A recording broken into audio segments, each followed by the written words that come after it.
Okay, we're holding on Pei Aleph, Amud Aleph, and we're up to Boy Minei Avuder of Yosef Bar Chama Mirabba Bar Nassan. Now, you have to go past the Mishnah, and it's about 6 lines past the Mishnah. See, the first word online is Kamash Malan. This is on 81. Yeah. Did a new piece by you in the Okay. Thank Hashem that they're able to learn Torah every day. The schus of our learning, we should have Beis Hamikdash immediately. We're learning the Nishmas, Nisanos have been seeing. The Yartzeit is tomorrow. And tomorrow's a fast day, but before the fast starts, Jonathan is going to bring some orange juice, some fruits or something for the Yartzeit. How do you celebrate the Yartzeit on a Tainus? Before it starts, I guess, or after it's over. And also for Shleima of everyone that needs. And for Eretz Yisrael, of course, for the hostages. Okay. The Mishnah says like this. We'll jump to the Gemara, but the Mishnah was talking about. Also my anniversary today. Oh. Today. 47 years. It's today. Wow. Yud days. I've been told. Big Simcha, Mazel Tov. Thank you. I'm just parking my car. Yeah. I've been told that the first 47 years are the hardest. No. I'll let you know after the next 47. Okay. So, Be'ezus Hashem. Okay, so we learned in the Mishnah that if someone does 2 averos or a sin that incurs 2 averos, he's going to end up getting the more severe punishment, right? He's not going to be just because he added on another avera doesn't mean that the punishment gets lessened. Well, boy minei avuder Rav Yosef bar Chama Mirabba bar Nassan. Now, Rava's father was Rav Yosef bar Chama. So if we say the father of Rav Yosef bar Chama, we're referring now to Rav Chama. Right? This is the father of Yeshua ben Nun. Right? This is the father of Yosef bar Chama. So there is another girsa here. This would be strange to say Rav Yosef bar Chama, unless Rav Chama was not significant. And they wanted to say that the more famous one, not significant, but the more famous one was Rav Yosef bar Chama, Rava's father. Or there's another girsa that says it's Achva, the brother of Rabbi Yosef bar Chama, which means Rava's uncle. Anyway, he asked Rabba bar Nassan. He says, "Minaha milsadam rabbanan." What's the source for what the sages say? Mishin eschayv shtei misus bezdin nidem mechamura. What's the source for this Mishnah? That if there's 2 punishments, that you get the more strict one. Well, the Ksiv, he quotes a source, and this is in Yecheskel. We didn't get to this yesterday. It says, "V'hoiled ben paretz sheifich dam." What's happening in Yecheskel is saying that a father will not be punished for the sins of the child. That's right, and the child won't be punished for the sins. Oh, look, I opened it right up to it.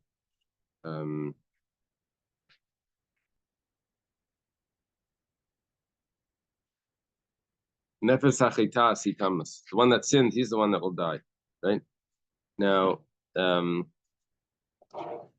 So over here it says, if a man begets a violent son who sheds blood, who does any of these sins to his brother, who does not do all of these good deeds, or he even partakes of idolatrous sacrifices upon the mountains, defiles his neighbor's wife, oppresses the poor and destitute, robs, loot, does not return collateral, lifts his eyes towards idols, commits abominations, gives loans with usury, and takes interest, should he live? He shall not live. He has committed all of these abominations. He'll surely die, and his blood will be upon himself. Dam of Bay. Is it like Avshalom? What was it? Oh, Avshalom. I don't know. I didn't go through the commentaries here of like who this is referring to. However, then it goes on, and it says if he begets a son who sees all the sins of his father that he has done, but he sees but does not act on them, he does not partake of it. This is a tzaddik. He should surely live. Okay. Well, let's take a look at this inside. It says, "V'hoiled ben peretz sheifich dam." he gives birth to a violent, then parts would be a violent son who spills blood. Elaharamachal, he eats from the mountain. What does that mean? That means he eats from the mountain, is referring to the sacrifices, idolatrous sacrifices. They put their altars on mountains. He contaminates his friend's wife's There's a glul nasena. He raises his eyes to the idols. Okay, now it says, ben what does this person do? Gives birth to the violent son. What does the violent son do? He spills blood. So that's Besayif. What's the punishment for a murder? Is the capital punishment of the sword. He contaminates his neighbor's wife. This is Zueshisish. He's living with a married woman. And what's the punishment over there? It's chena. So far we have two of the punishments. He worships idols. What's the punishment for idolatry? Skila. And at the end of the verse, you know what it says? He should be put to death. His blood is in him. What is that referring to? That's skila. Whenever it says damavai, it means skila. So when I had two other punishments there, I had sayif and chenek and skila. We say that he gets skila. This is a source that if there's more punishments than one, you always get the one that's more severe. That's the source. He brings the source from Yecheskel. Maskef Rav Nachman bar Yitzchak. Rav Nachman bar Yitzchak asks. He says, "How do you know that's the pshat in the pasuk? Okay, makula b'skila. Maybe each one of those sins in that pasuk is all referring to skila." Then we're going to ask, so what's the chiddush of Yecheskel? But meanwhile, Vahili ben Peretz shefech dam gives birth to a violent son that spills blood. Zeb ben Seir Meira de b'skila. This is the ben Seir Meira that gets skila. He contaminates his neighbor's wife. Zunara Marasa de Beskila. This is referring to the Nara Marasa, the betrothed girl that gets skila. Question. The Paritcha Fechtam. I thought the Ben Sura Mara killed before he would go and kill. Yeah. We are killing him before because of the Shefer. Because he's going. Because I know. It means because he's going to spill blood. So Al Shema Asid.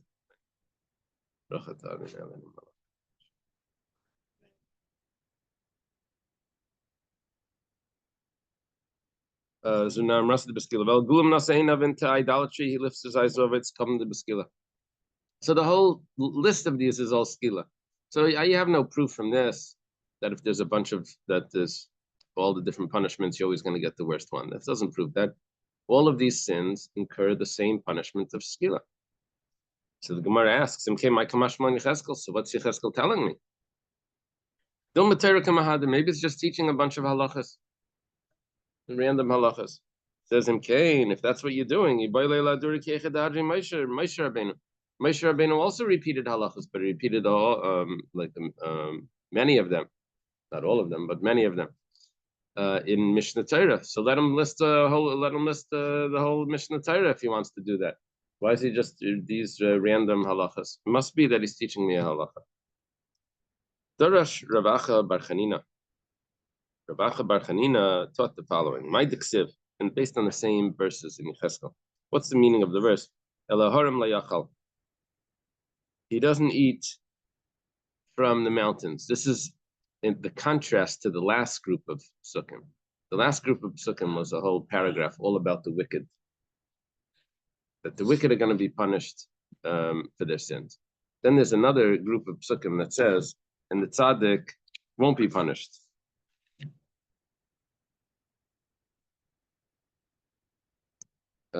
This goes on, but does not act like them. He does not partake of idols to sacrifice upon the mountains. Does not lift his eyes towards the idols, house of Israel, does not defile his neighbor's wife, does not oppress any man, does not keep collateral, does not rob any loot, gives his bread to the hungry and covers the naked with clothing, withholds his hand from harming the poor, does not take usury interest, obeys my ordinance, follows my decrees, he shall not die for his father's iniquities, he shall surely live.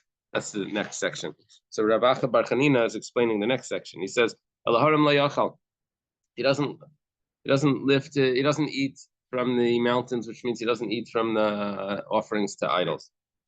Shaloi achal. Rav Acha Bar Chanina learns it a little different. He says, "Shaloi achal b'schus aveisav." The Gra adjusted the drop. Shaloi achal b'shvil aveisav. He doesn't have to rely on his father's or on his ancestors' merits. He has his own merits. Ve'inav le'nasel el gelule beis Yisrael. His eyes don't. He doesn't lift up his eyes to the idols of Israel. Shalei halach became a skuf. That means he doesn't walk with a straight back. Arrogance. That's an expression for arrogance. Beis Israel le'timei, and he doesn't contaminate his neighbor's wife, his friend's wife. Shalei yard limnas chaveri. That means he doesn't go to his he doesn't enter into his friend's business. That means he doesn't do the same business that his friend's doing to take away money from his friend. And he does not live with a menstruating woman. He doesn't come close. That he doesn't partake, doesn't enjoy from taking from charity, because that's something that's shameful, similar to the shame of the menstruating woman. He doesn't come close to that. He doesn't partake of. He doesn't take from charity. Uksiv. This is not. It is someone else's. Yeah, but we're doing it. We're translating it figuratively, not literally. You follow? All of these are figurative. He doesn't eat from the mountains means he doesn't need his grandfather. He doesn't need his ancestors' merits. He doesn't contaminate. Right? He doesn't go to the idols means that he does not arrogant. He doesn't walk arrogant. He doesn't contaminate his neighbor's wife means he doesn't go to his neighbor's business. He doesn't take and Ishanida means he doesn't take from tzedakah. Such a person, it's written, tzadaku chaya yechya. That he's a tzaddik, he will surely live. When Ram Gamliel would reach this verse, he would cry. He said, Man David Lakulu, the Chaya, I guess you have to do the whole list in order to live. But just if you do one of these, then that's not good enough. Well, I'm sorry, I skipped the line. Rabbi Akiva responded, that's the case. You have to learn that. See the different ways of reading verses. When it says and, doesn't mean and or doesn't mean or, right? That's the if that's the case, when it says do not contaminate yourself with all of these. It means all of them. It means all you can't do all of them. But it's no problem if you do one of them. This is talking about the bad things that were done and whatever the list is over there of the forbidden relations. That means you can't have all the forbidden relations, but you can have some of them. So that's not what it means. It doesn't mean all of them. It means one of them. Oh, if for the negative it means one of them. So for the positive also. Also too over here it means you only have to do one of them to live. Just you don't rely on your ancestors' merits. That's good enough. Don't walk arrogantly. That's good enough. Yeah. Back to the Mishnah, we said that if someone commits a sin that has two punishments, one sin that has two punishments on it. For example, he lived with his mother-in-law, who's also a married woman. So he's going to get the more severe punishment of sreifa rather than chenek, which is the punishment of a married woman. Well, Tanya was taught in a brisa. Kate said, Rabbi Yossi doesn't agree with that. Rabbi Yossi says that you get whichever one was first. We'll spell it out now. But Rabbi Yossi argues with the Tanakh, not the more strict one. Ketzad, how was this? Some Rabbi Yossi says this. Rabbi Yossi ben Chalafta we had yesterday. Remember, yesterday he spoke about his father. Rabbi Yossi says, "Nidim bezikari sheina ba'alav." He gets judged by the first relation first factor of relationship. Why is this person related? How is this person related to you? If this, or first factor that makes a person forbidden, is really what it means. Was this mother-in-law first a married woman, and then you ended up marrying her daughter? So she was already forbidden to you beforehand, and now she becomes your mother-in-law. So then we're going to keep the married woman status for his punishment. If she was first his mother-in-law, and then she gets remarried, then she gets married. I don't know how she had the daughter. She wasn't married or whatever. She had a daughter and divorced her, widowed. And then she gets married. So the reason why she was forbidden to him first was because of a mother-in-law. And only later on she became a married. So then we're going to give him the mother-in-law prohibition, which means punishment. Take a little toy, get into trouble, and you have to punch down and turn it. You mean because you only get one punishment? The first one. You get the first one, right? You get the first punishment. What's wrong?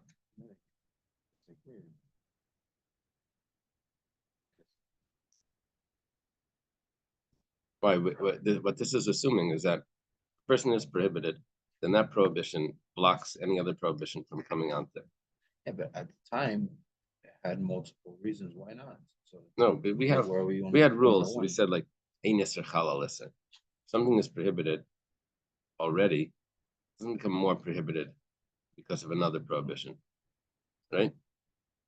If let's say a non-kosher animal that you didn't shecht it, and you ate the forbidden fats of it, so is it now not shechted and also that and you didn't take the blood out from it? Like do all of the prohibitions start like stacking up on it?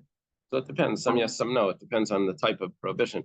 But the way he's viewing it is that she was already a prohibited woman. And he's throwing on more and more. The first one that was there is the prohibition.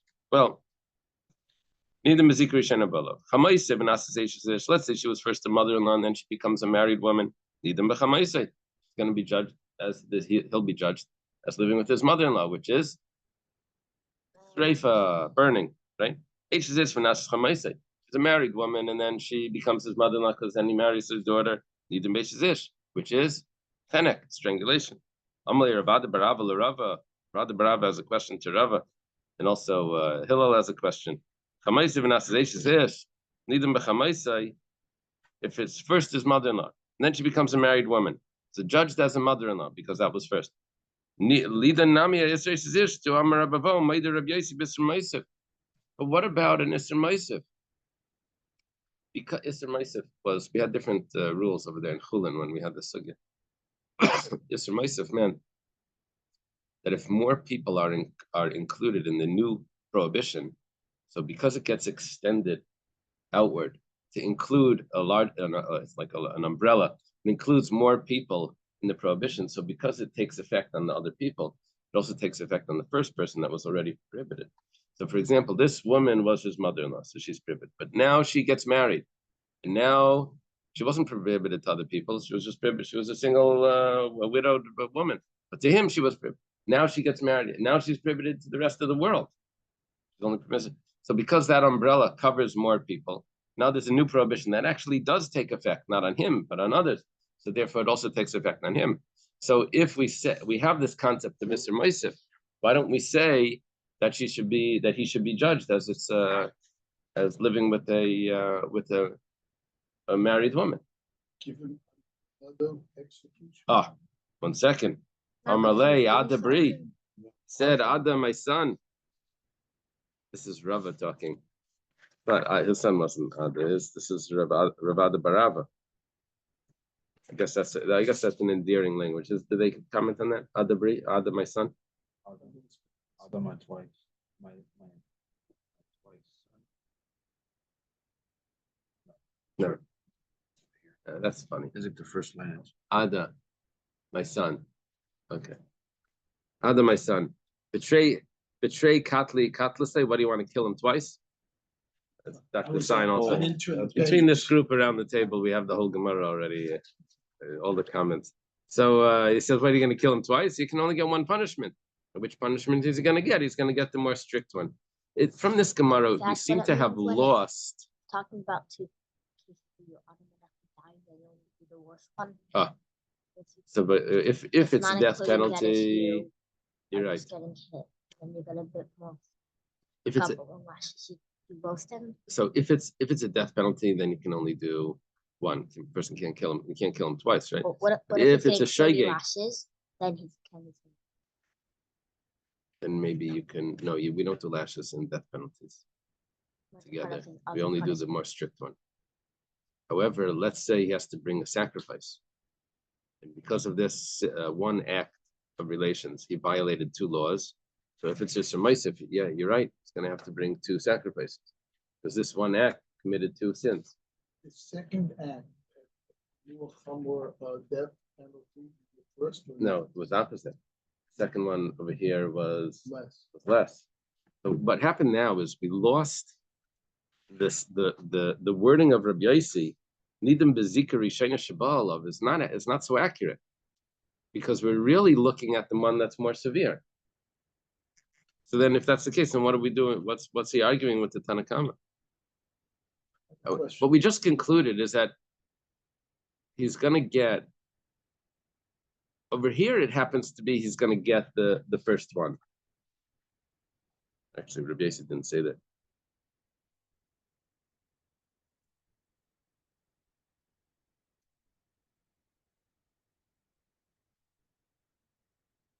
Taisus asked this. Nidim bezika rishayna lav milsa de psiki. It's not actually accurate because Chamaisim Nasazeshus Av. Taisus says it's mother-in-law that then becomes his father's wife. His father marries his mother-in-law. You follow? She was a widow. Mechatanim. They get married. So Isser Maisif who Isliachin, that would become an Isser Maisif if he has brothers. Because originally she wasn't his brother's mother-in-law, she was only his mother-in-law. The brothers could have married her. But now that the father married her, now the brothers can't marry. So it's an Isser Maisif. And the rule that we're going to do is if skila is more strict, she's not going to be a chamaisai if he lives with her. She's going to be an eshes av. She's going to get skila. So we're not looking at the first one. We're looking at whichever one's stricter. So we lose Rabbi Yossi's that unique statement of right. We just lost it. Yes. What's Rabbi Yossi saying? The question on this Mosif. You said that when there's more people involved, then he gets the lesser. No, he gets the original more, even though the later one was a lesser execution judgment. If there's more people involved, then both prohibitions exist. Now, when is it going to be applicable? Only if he commits the sin unintentionally. Then he'll have to bring. Time? No, he's sinning once. And that sin incurs two punishments because there's two counts for that sin. But now the woman is also incurring the punishment. Right. Same punishment. But that's him. But wasn't he supposed to get a worse punishment?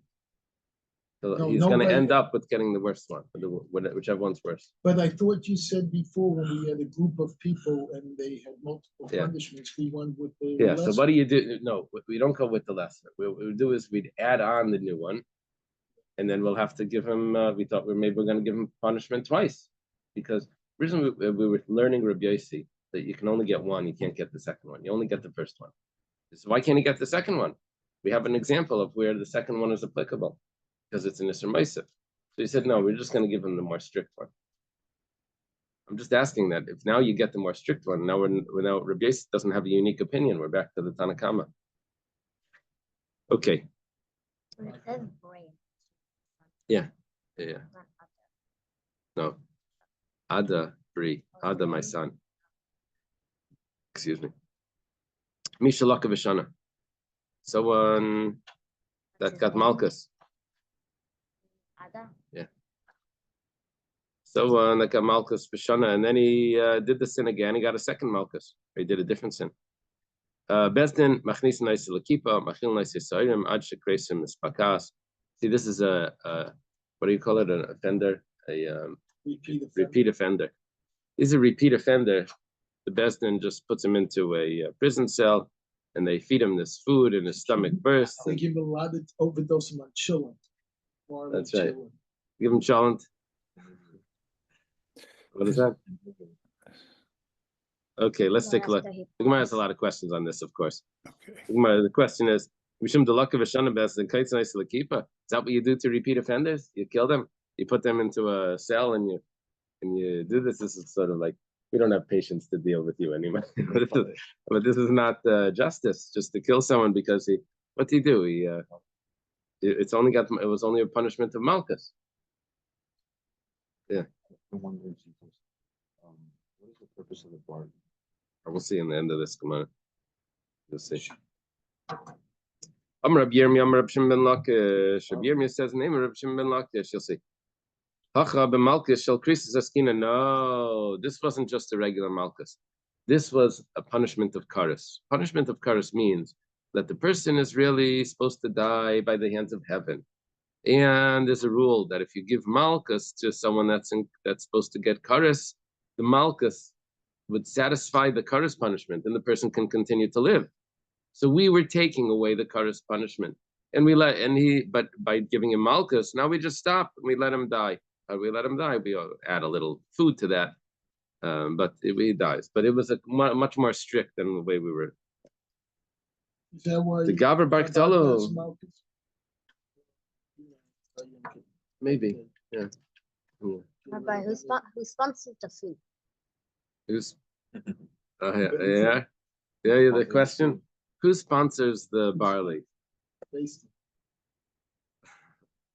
Okay. I don't know. That's my boy. Yeah, right. Okay.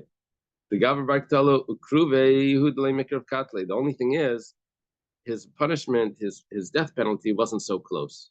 They're supposed to die at 50 or 60, whatever karis happens. But now, since he's mafkir his soul, because he's committing these sins again, then we bring closer his punishment. He had the delayed death penalty when he's 60 by the hands of heaven. So we keep doing it. Okay, it's getting closer. It's moving in on you. Okay. Amalei Rabbi Yaakov Rabbi Yirmiyah bar Tachlifa. Rabbi Yaakov says to Rabbi Yirmiyah bar Tachlifa, Ta'az brolach. Let me come, I'll explain to you. The Malkish shel Karis Achas. This is talking about where it's the same sin. You did the same sin once and again, then they bring him in. Abel shel Shtayim shel Shalosh Krisus.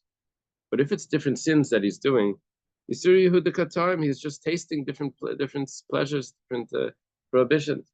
He's not a repeat offender. Last time I did it differently.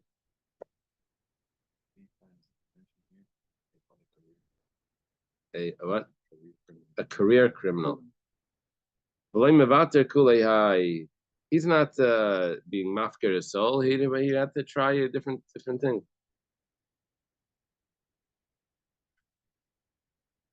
Okay. They come to court. They say, you did it again. He says, no, last time I did it a little different.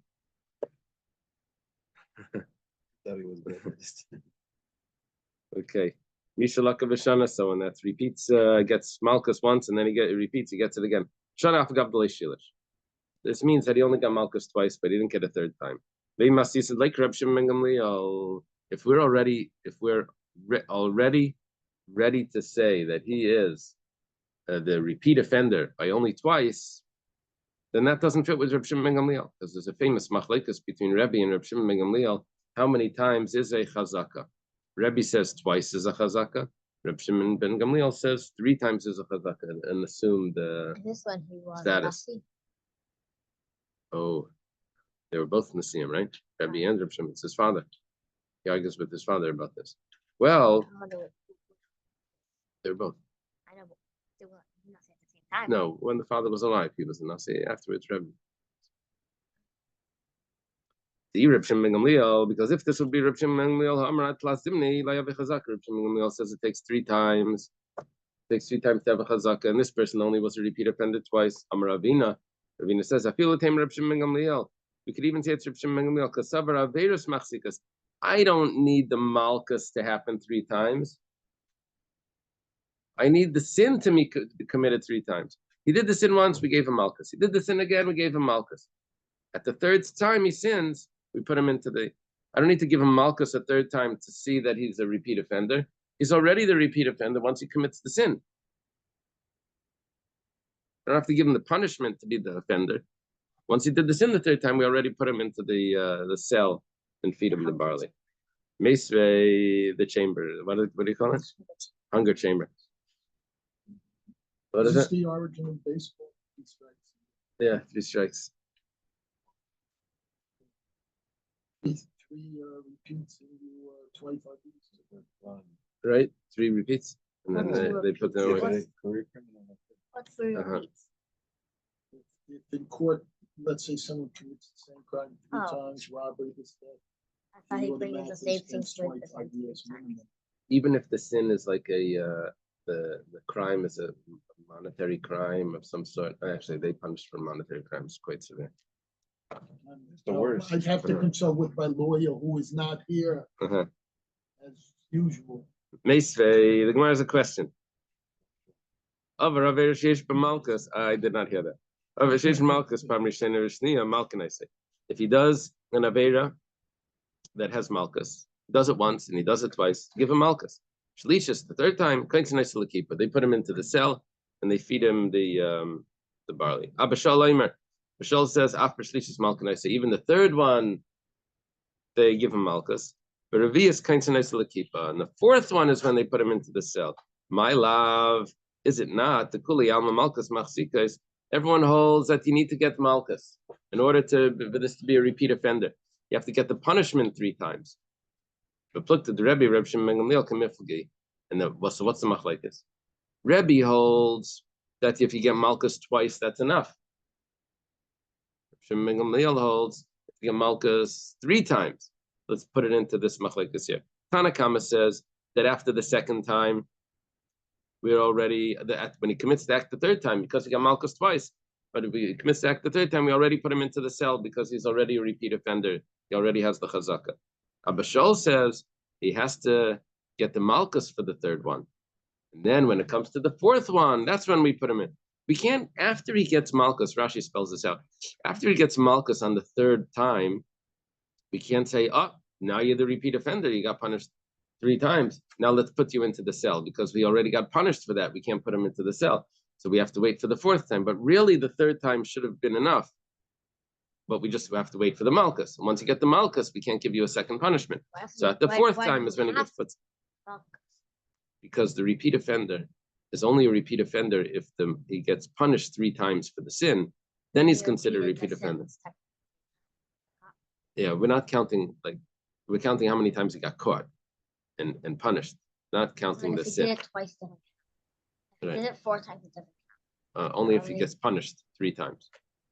Isn't there a similar idea with tshuva, like that after a person commits something a 3rd time, Yitim law, like it doesn't see it as anything Right. wrong anymore? Right. Remember that Gemara is the Gemara Kedusha, Nasik like a heter, becomes permissible. If Remember that Gemara? Avar v'shana, not if he sins twice, he says Nasik like a heter. The Gemara says, what do you mean? It becomes permissible? No. It says no, it feels like heter, because I do this all the time. Nothing, it's fine. Nothing happened. Here, are they including the sentencing in the punishment? The sentencing is what we're looking at. So the sentencing, as in not the death penalty. No, like The Malkus. The Bezdin giving Malkus. the verdict. You're right. So now our question, what the Gemara is asking. I'm sorry. I guess I have a question about car race. Yeah. If someone does not get Mises based in, he's tried, but he can't get Mises based in because of fails on some technical reason. Right. And is he subject to car race? For those sins that are the Karas ones, I'm not sure if everyone is, but let's say a lot of them are. Let's say Shabbos. Just the whole thing. This whole thing just seems very peculiar, because the The default position has been all throughout this Gemara. Don't worry about whether somebody's convicted by Beis Din, because there's always Misa Bishmayim, Bidei Shemayim. Now it's saying, well, maybe we don't really believe, it seems to me that it's saying, well, maybe we don't really believe there's going to be Misa Bidei Shemayim, so we're going to run out of patience and take care of this guy anyway. I was viewing that it's because of the Misa Bidei Shemayim that allows us to carry it out earlier. Because he keeps doing this, so we say, well, he's out anyways, a dead man. So let's do it. Let's. I mean, because he's going to die anyway, so we may as well do it. Die anyway. That allows us to carry it out earlier because of the repeat offense. You know what the judge said when somebody was accused of killing somebody, and his defense was, well, he was a dying man and was going to die soon anyway? The judge said, so are we all. That's right. Now, would that hold up in the Beis Din? Beis Din, it's an interesting comment because we do make a distinction between someone that's going to die in 12 months, within 12 months, and someone that's going to die in 12 months and a day. Right. Yeah. So you have to analyze, like, so what's really the difference? What he goes under a different category if it's only 12 months. Because he can't live past the next cycle of years. That's that whole discussion about a treifa. Didn't we have that a few days ago? We had that a few days ago. Yeah. Yeah. One person does make multiple crimes, like capital punishment, and then obviously they could only kill him once. The rest would be like question mark. Yeah, I guess so. But whatever death penalty he gets, that covers all of his crime. But if it's multiple, Even multiple. The one punishment covers all of it. even if it was like different instances. Yeah, that's what it seems. The death penalty is an atonement. Look to the Rebbe of Shimon the problem here is that we said we wanted to say that if you say twice after two offenses, then the person gets gets put into the cell. We wanted to say that doesn't fit with Reb Shimon ben Gamliel. According to Reb Shimon ben Gamliel, you would need 3 times. So we said, no, we're looking at the sins. And at the sins, he did do it 3 times. Because at the third sin, we put him into the cell. He didn't get the Malchus 3 times. Okay, so now we have a problem with that answer. Because according to this, the Abba Shol says you need to do the sin 4 times. And the way we explained it was because the 3rd time you needed to get the punishment. And it's only on the 4th time. So we lose our answer. If Abba Shol is the one that's holding like Reb Shimon ben Gamliel, so then our Mishnah is not Reb Shimon ben Gamliel. We see what Reb Shimon ben Gamliel's opinion is, that you have to do the sin 3 times to get the punishment. Okay, the Gemara says like, the Kuli al Misvah the Reb Shimon ben Gamliel, actually everyone agrees with Reb Shimon ben Gamliel, that 3 times is a chazaka. And the Machlekes, Hanakama and Abba Shol is exactly the discussion that we had. The Marsav Averis Machzikas, Tanakama holds the sins are enough to make the chazaka. And he committed the sin 3 times, punished twice, but sinned 3 times. Marsavar and Abba Shol holds Malkias Machzika is that the punishment has to be 3 times. That's when it's considered. V'hadatanya, and this that was taught in Bryce Yisbru V'shasak, let's say they warn him, but he was quiet. Now, when he's quiet to a warning, we don't have clarity if he actually accepted it. He has to, only if he says, nevertheless, afal pikein. If he doesn't say nevertheless, we don't know if he's really accepting. Maybe he's he didn't catch that. Also, he just nodded his head, but he didn't say anything. Well, pamri shayna v'shniya masrim. The first and second time he's warned. Shlishis. After this, they bring him into a cell and they give him the barley. Even the 3rd one, they warn him again. And the 4th one, they bring him into the cell. You can't tell me that you need to get the punishment 3 times. And that's the opinion of Abba Shol. Because over here, we didn't even punish him. Because we couldn't give him the punishment, because we didn't know if he accepted the warning. it was enough for us to put him into a cell after 4 times. He didn't accept it. He never acknowledged the warning. He has to acknowledge when he has to say Afal Peking in order to get that punishment. He didn't say anything. They warned him and they ignored it. Why do we Understand the have warning? that rule as opposed to the shtika done in other cases?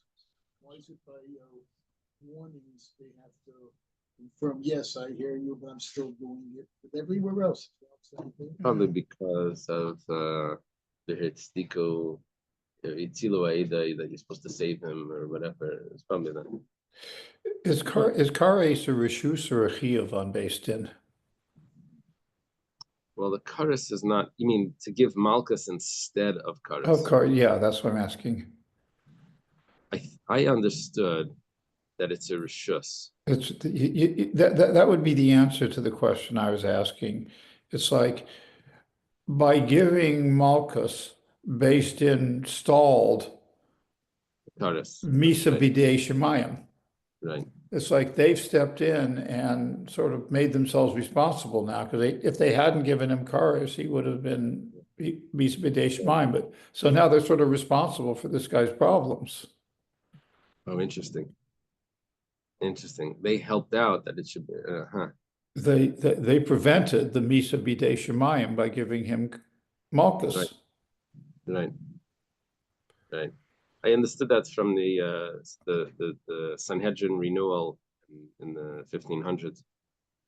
That they were the people were the Spanish Jews, because they Right. converted. They were Right. supposed to Karis. They wanted to renew the smicha to give them malchus to get the karis should go off. Right. That was that whole interesting thing. Well, They didn't no, but they were forced to, and they felt that it was a karis punishment, so they wanted to remove it. Well, over here we're seeing that it's not the malchus that's the machlekes. So b'may kamiflagi, what are they arguing about? Amaravina b'kipa tzrich hasra kamiflagi. We have a new question. Do we need a valid hasra to put someone into a kippah, into a cell? My kippah, what is the kippah that you said? Amar Rav Yehuda Malay Kamasi. It's only his height. That's the kippah. That's a cell. That's his height. Where do you have this in the Torah? That there's a concept of a kippah. Put someone into a cell and he dies there. Amar Reish Lakish T'maisis Rosh Hara. The wicked dies, and I guess what is it? How do they learn from this?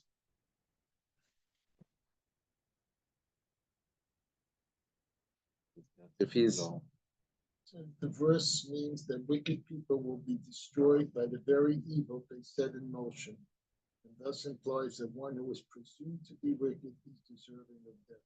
one's presumed to be wicked is deserving of death. Okay, Amar Reish Lakish. Reish Lakish says, what's the meaning of the pasuk?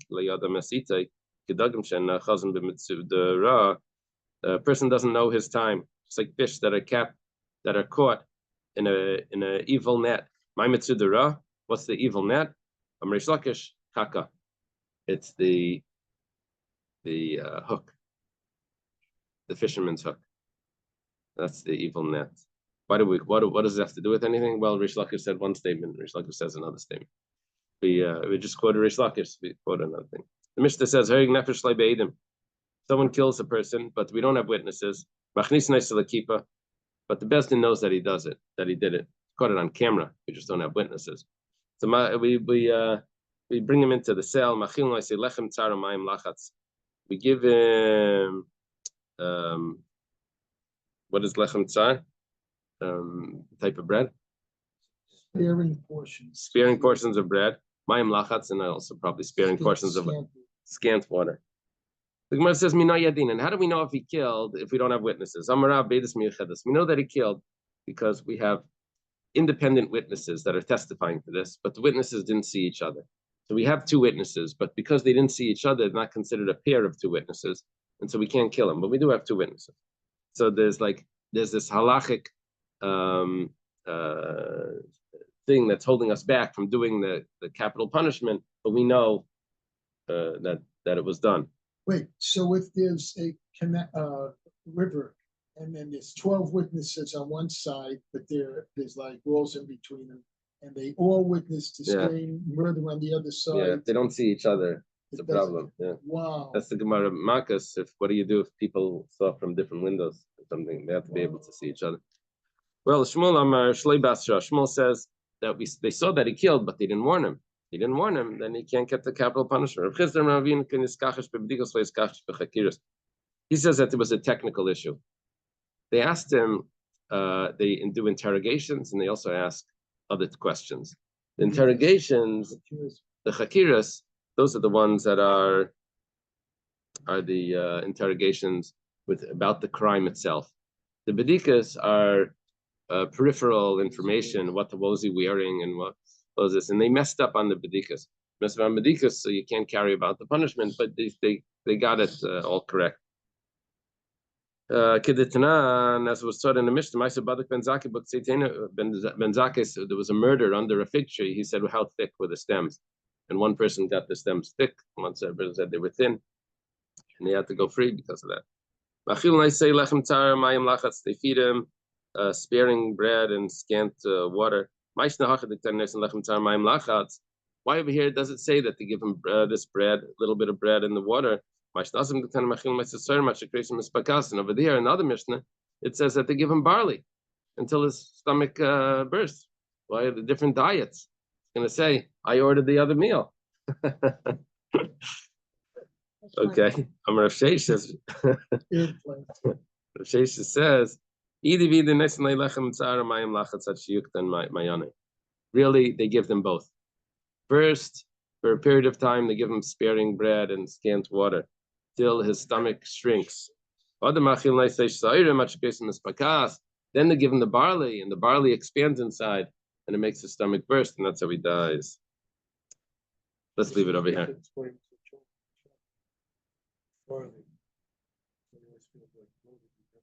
Right. Yeah. But I think they would give him like raw barley that would expand inside. This barley is already expanded. Okay, thank you. Have a good day. Have a good day. Go Have a to. good day, everyone. Bye, Shalom. Bye. One day.